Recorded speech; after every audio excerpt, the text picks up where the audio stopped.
Hello, everybody. It is Thursday in Pittsburgh, Pennsylvania. My name is Adam Bittner, assistant sports editor for multimedia at the Pittsburgh Post-Gazette, joined for our weekly Penn State chat by Joel Haas of the Post-Gazette and the Daily Collegian.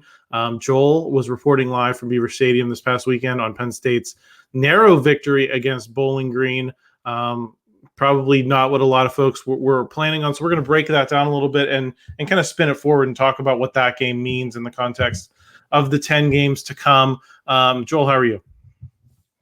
I'm good. I'm coming off a little bit of a sickness. I actually tested positive for COVID earlier in the week, but I'm doing well now. Kind of bounced back from that, which I don't know. It's just unfortunate to be still dealing with that in 2024. I thought we kind of left that behind us.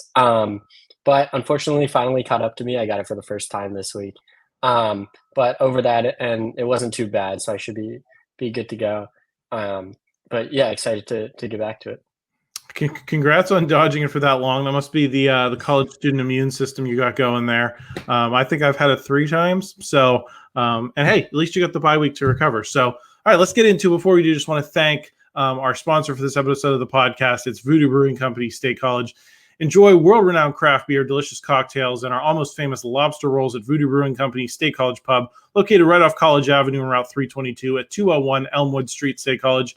VBC has something exciting going on every day of the week. Join us this fall on Mondays for our weekly free play cornhole tournaments or test your knowledge with pub trivia every Tuesday at 6. Wednesday is our game night featuring board games, card games, and adult games. Every Thursday, your boy Dots hosts bingo, but this is not your Nana's bingo.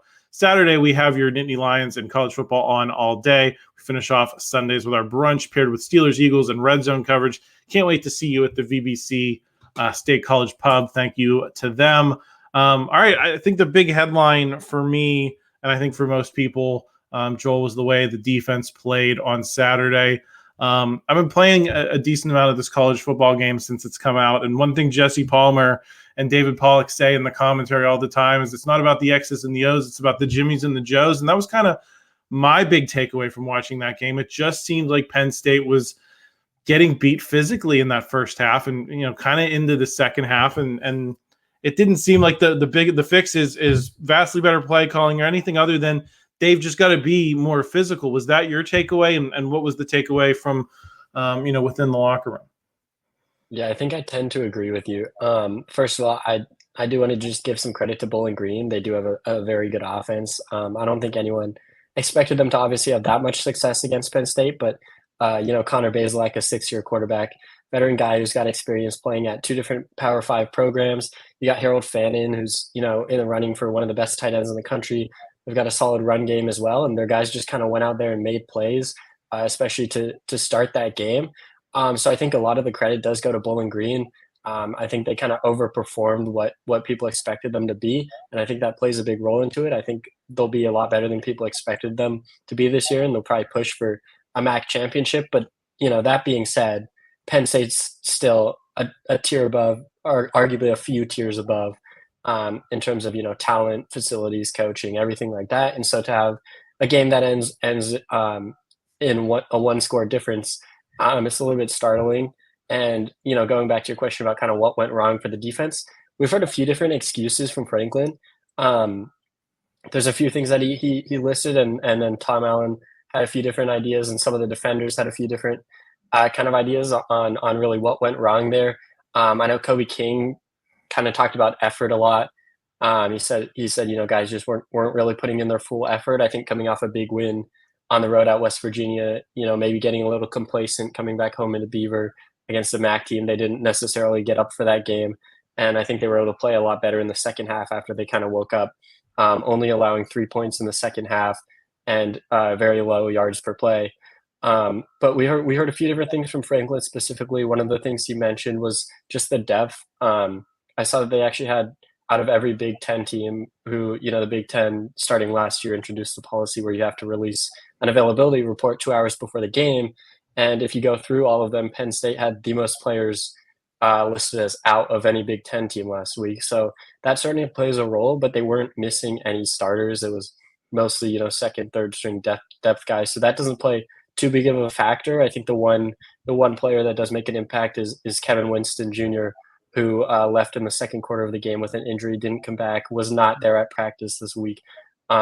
So obviously that plays a little bit of a role, but again, he left in the second quarter, and it was the first half really where Penn State's defense struggled while he was playing. So that is something Franklin brought up. I don't think that's a great excuse, all things considered, because again, you were pretty much at full strength and had all the starters in for that first half where they were really struggling.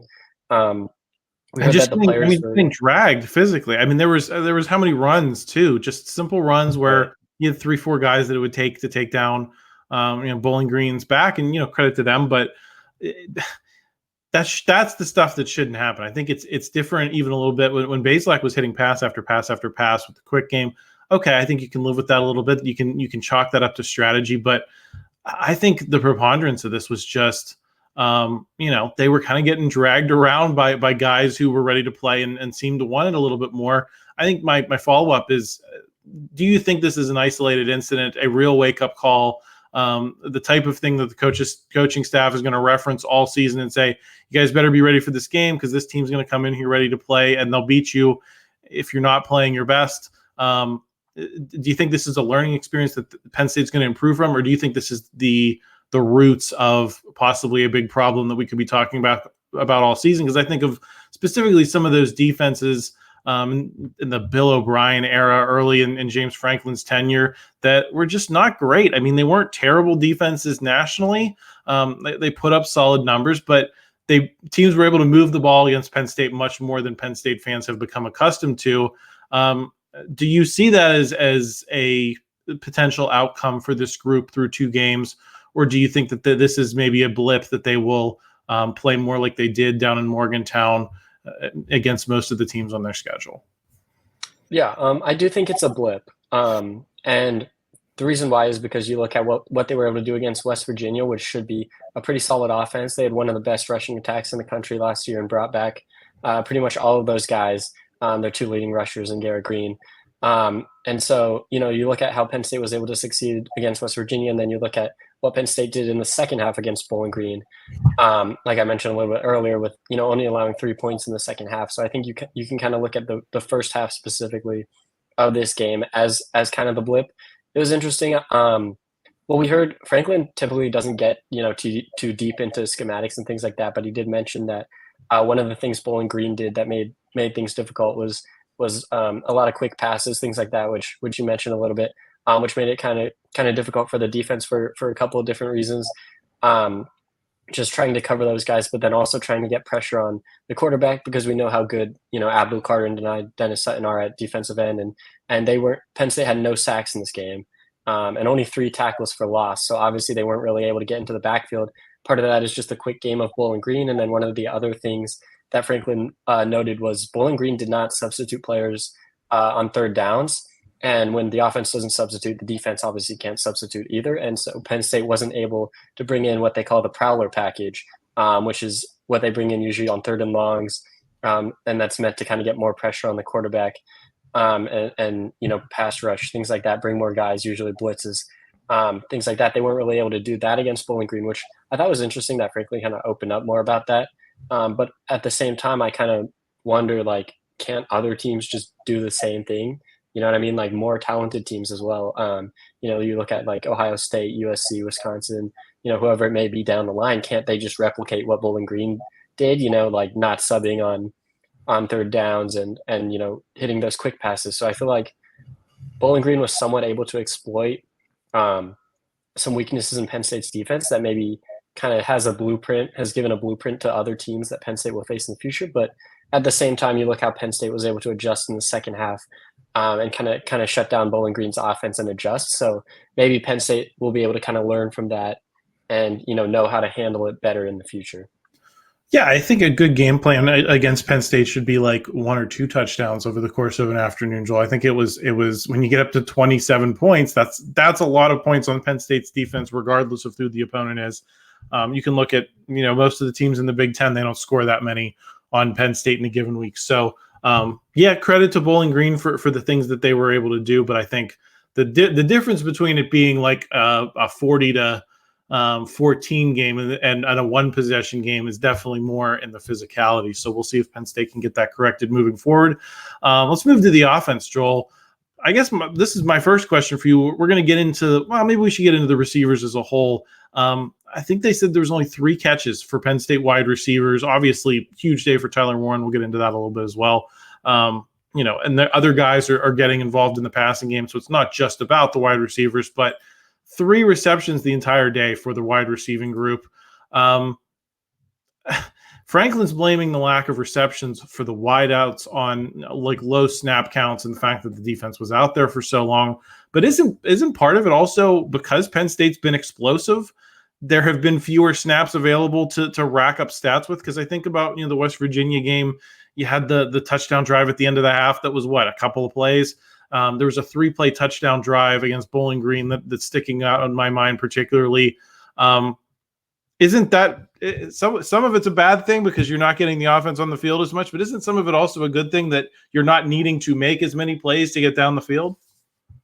Right. Yeah. I mean, you kind of have that catch-22 situation there where it's you want those explosive plays that they were lacking last year. But again, if you're getting off the field too quickly, or even, the occasional 3 and out as well, you're setting up the defense in a bad situation. And if they're out there too much, they're eventually going to break at some point.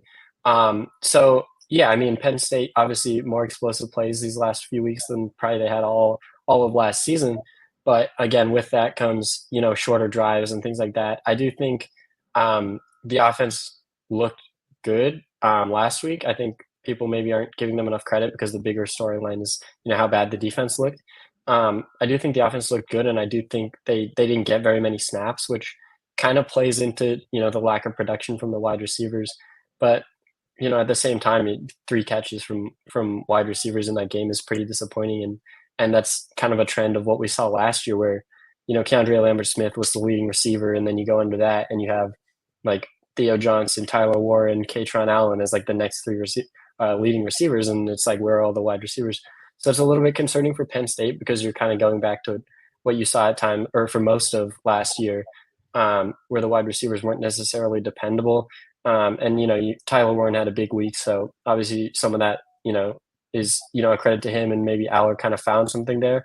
I know Bowling Green's top cornerback is like a first team all MAC kind of guy.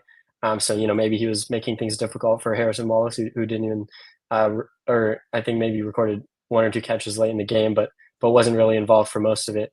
So I think maybe that plays into it a little bit, but again, that's still MAC competition. You should be able to get separation and get open there. So yeah, it'll be interesting. I mean, and a lot of that goes back to the defense, just being able to get off the field quicker, because Bowling Green had some really sustained drives, 10, 12, however many plays, where they were marching down the field, especially early in the game, that kind of kept the offense off the field. And again, when the offense was on the field, they looked pretty good. They had some explosive plays, and they were able to, keep Penn State in the game, but obviously didn't get the ball as much as they wanted. I think Bowling Green might have actually won time of possession this game. So I think a lot of it does fall on the defense for not being able to give the offense more possessions there. Is Omari Evans becoming the number 2 receiver, or is the sample size just too small for us to be able to say that? Because I think, we're still on 1 reception through 2 weeks for Julian Fleming. Some of these other guys have barely been involved at all, but Omari Evans has been targeted on a couple of huge plays. There was the touchdown against Bowling Green on Saturday, and then obviously the long pass against West Virginia. I think he's number 2 in receptions among wide receivers. And he's not necessarily the guy I think a lot of us were looking at to be that. I think you were looking at him more as like the big play guy, right? But now he's the volume is number 2. So where do you think he slots in when we have more of that sample size, when we have more numbers, and Penn State gets more volume offensively? Yeah, I mean, I think he definitely is that number 2 guy. Like you mentioned, small sample size, obviously only 2 games, but from what we've seen so far, I mean, even just a couple catches is, more than anyone else is getting, right? That's kind of a big difference when you look at some of the other guys who might be in contention for the wide receiver 2 spot. You mentioned Julian Fleming, who now has 1 catch for 3 yards through 2 games. So obviously there's kind of a gap there. And then, other guys like Liam Clifford, who hasn't recorded a catch, just other wide receivers. Kane Saunders hasn't even lined up at receiver. He's been just punt return so far. I think they're expecting him to be out there at wide receiver. He was dealing with an injury, and Franklin actually said during the press conference that even when he went out there to field punts, they never had any intention of him returning them. They told him, you have to fair catch all of these punts, like don't run any of them back. So that was just the plan going into it because of his injury, and I guess they just I guess they just trusted his hands enough to catch the punt, but didn't trust him to actually be able to run with it. But I think against Kent State, he'll be back, so maybe he'll factor in. He's kind of an unknown at this point, so he might be able to be a guy who can push for like the wide receiver 2 position once he's back and fully healthy in the lineup. But as of right now, I think Omari Evans, like you mentioned, he's had a couple of big plays. You look at the one against West Virginia.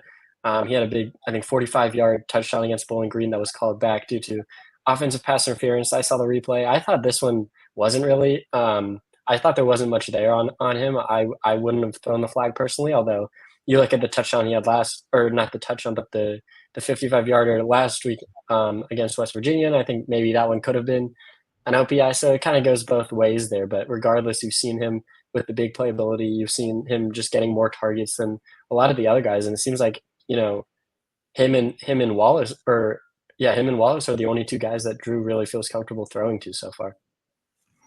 What is the deal with Julian Fleming, and like what's your level of concern? Just because we saw transfers not work out for Penn State last season, he comes in with a lot of hype. He was supposed to be the guy that was going to stabilize this group that we all otherwise thought was underachieving. Now you've got 2 in-house guys that are stepping up, which, program-wise, I think is good for Penn State. But you also invested a lot in this guy, and not there's NIL dollars in him. Are you worried about where he is, or is it early enough that you think he'll find his way? I would be concerned. I really would be concerned to this point, just because, West Virginia and Bowling Green are not 2 teams with great defenses. They're not 2 teams with great secondaries. In fact, that was, West Virginia's biggest weakness was probably the secondary. And so for him to not be able to do anything there, and then for him to go out against Bowling Green and have the 1 catch for 3 yards, practically no impact on the game, is I think should be really concerning, because he was a guy that when he first transferred in, there were talks of him pushing for the wide receiver 1 role.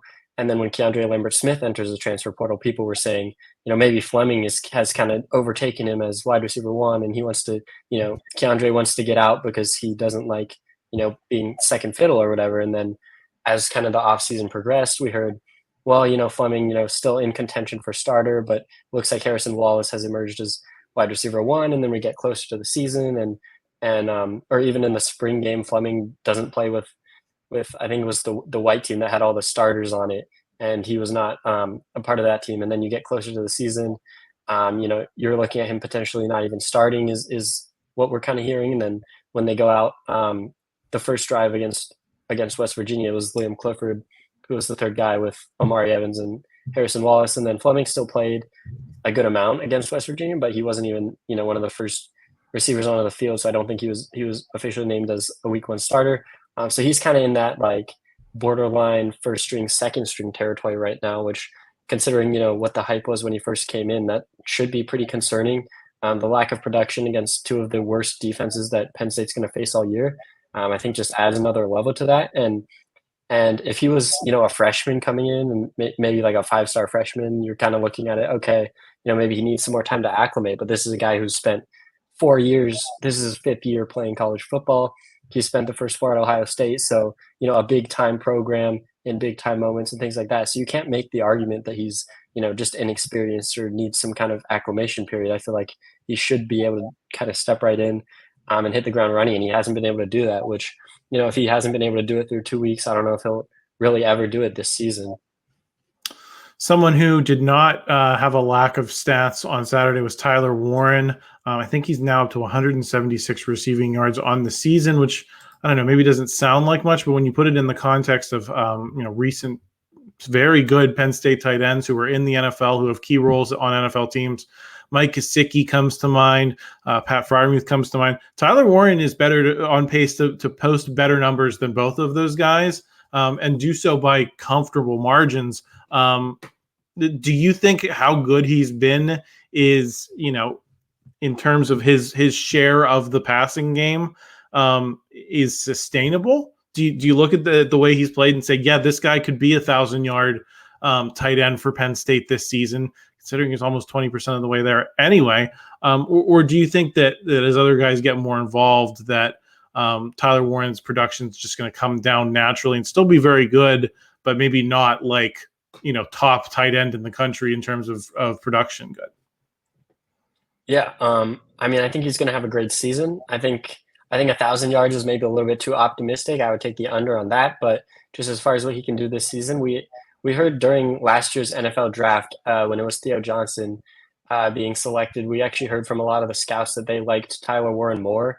They kind of liked his skill set more and thought he projected better at the NFL level. There was some buzz about him potentially being, the best tight end in Penn State's room last year, and I think he did end up with the most yards out of the tight ends last year. So certainly not surprised to see that kind of production from him so far through 2 weeks, and obviously the record-setting day against Bowling Green. But as far as continuing that, I think it'll be difficult. Just again, the defenses that Penn State will be facing throughout the rest of the season will get a little bit tougher, and I don't know how much Penn State will prioritize the tight ends. I mean, they'll probably try and get more wide receivers involved. I think that's something that Franklin has stressed is they want to try and get more guys involved there. And we know what Nick and Katron can do in the passing game as well, and that's something that they've been working on. So I think there aren't enough targets necessarily to go around. He'll obviously get he'll start every game as tight end one, and he'll get his fair share of receptions. But I don't necessarily know if this level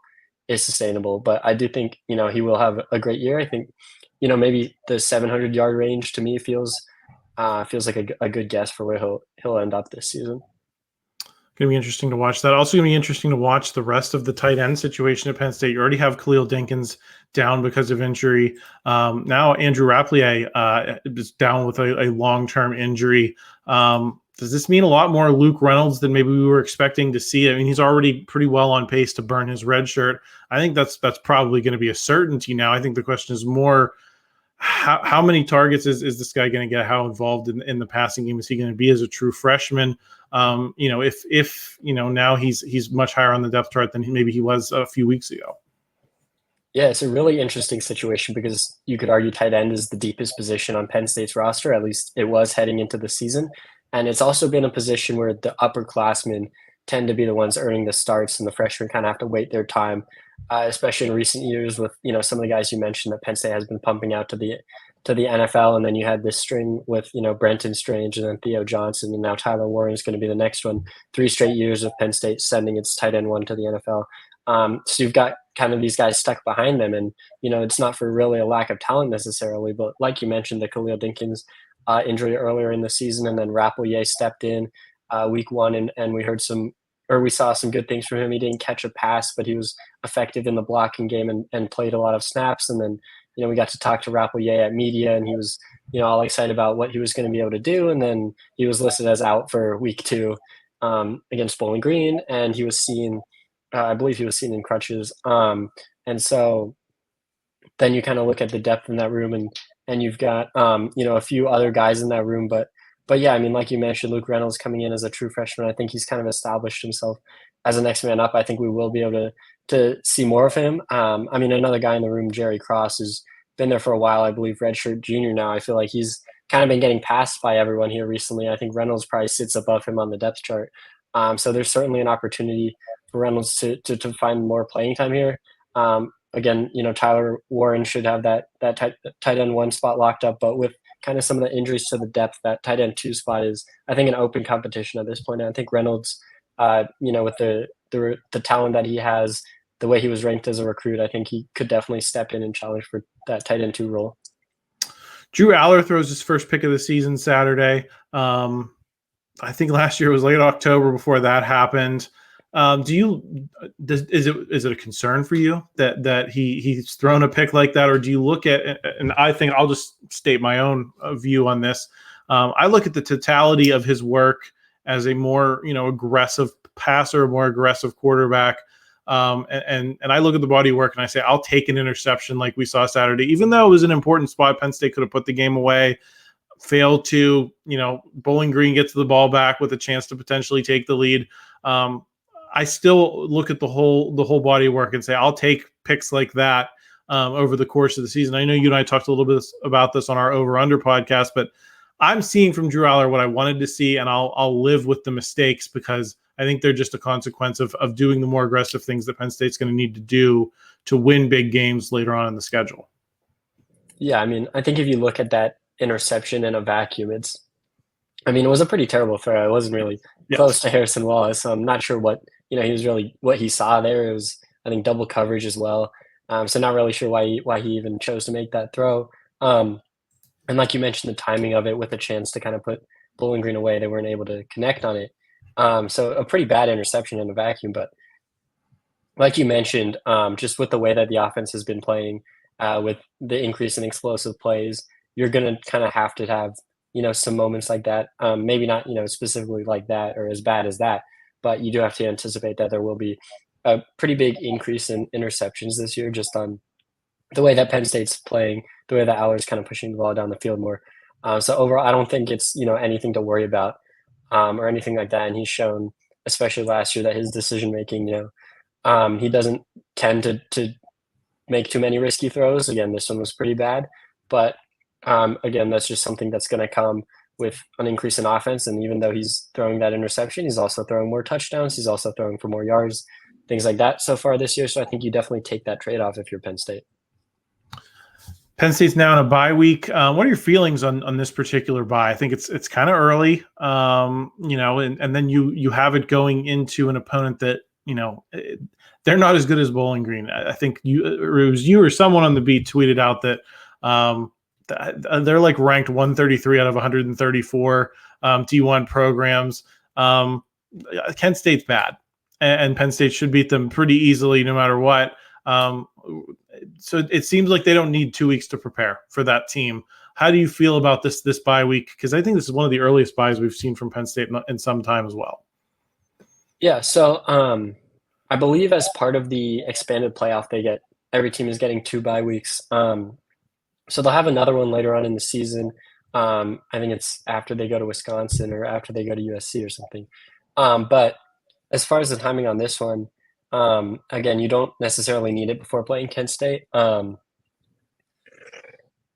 Sorry, you don't necessarily need it before playing a team like Kent State, who, again, 133 out of 134 FBS schools, and this is kind of one of those games where you're checking the record books heading into it and looking at, maybe Penn State takes down this record, maybe Penn State takes down, this record. You're kind of looking at things like that, because I think this really has a chance to be one of the biggest blowouts in program history, just heading into it. But if you look at kind of the previous week, against Bowling Green and all the issues we saw defensively there, I think more than anything, it gives Penn State a chance to self-evaluate, to watch its own film, to look at some of those issues that plague the defense and make adjustments there.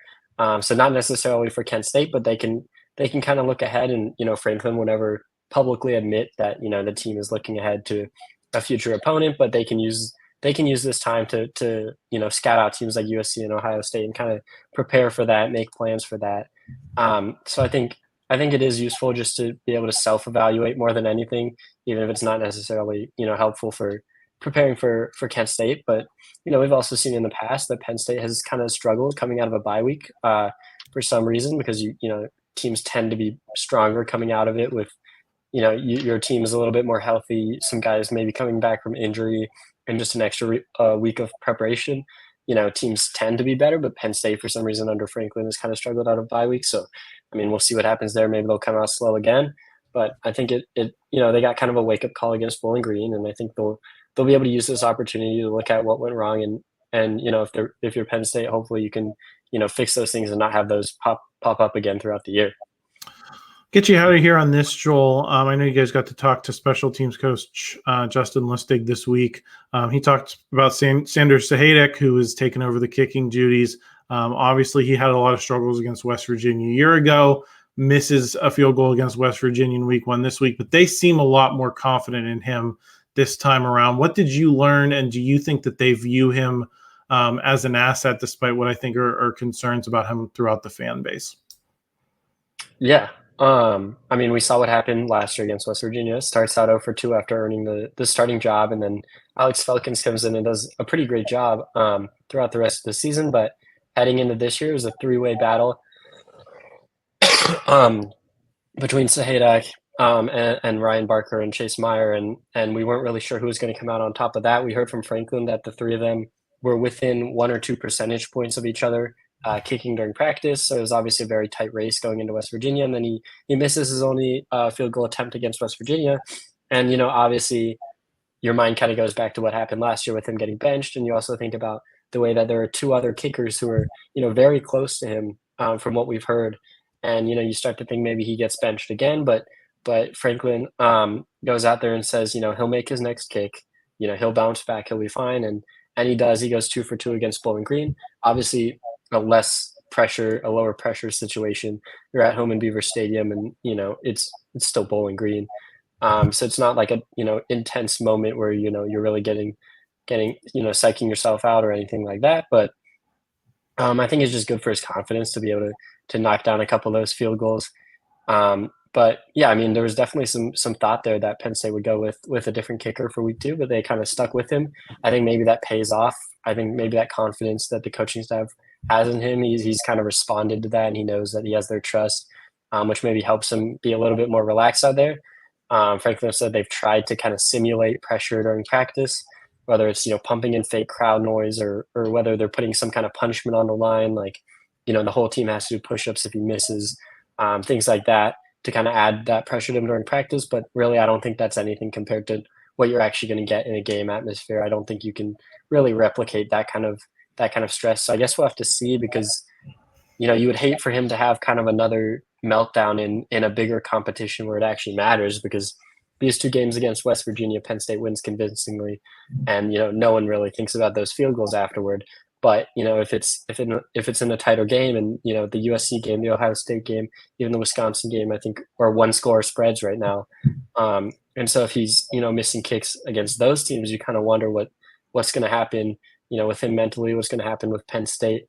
So I think if you're Penn State, you're hoping that you can get him some more easy chances against Kent State, maybe some chip shot field goals, just to continue to build his confidence and give him more experience making field goals in real game action. But I mean, we had heard good things. We had heard that among the 3, again, it was a very close competition, but he was able to beat them out.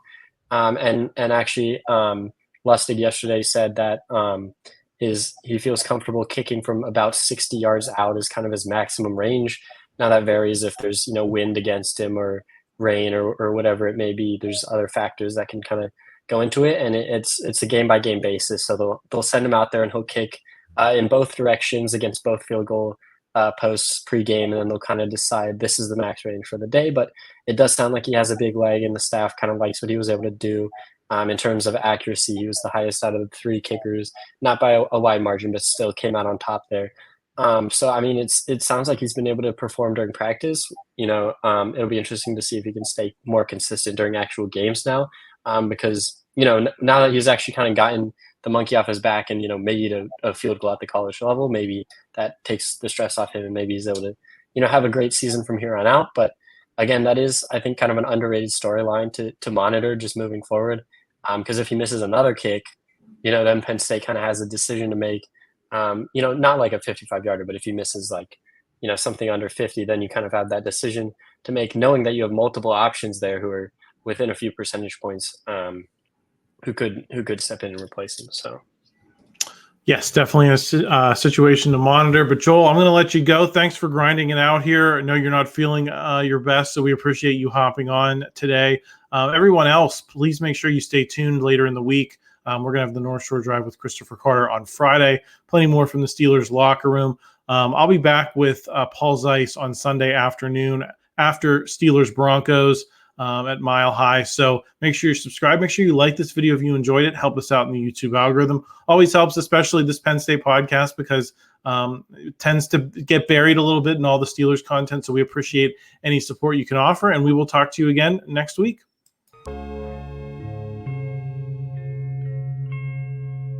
Thank you for checking out this content from Post-Gazette Sports. If you watch this video on YouTube, please like the video and subscribe to our channel. For all of the sports coverage the Post-Gazette has to offer, visit post-gazette.com.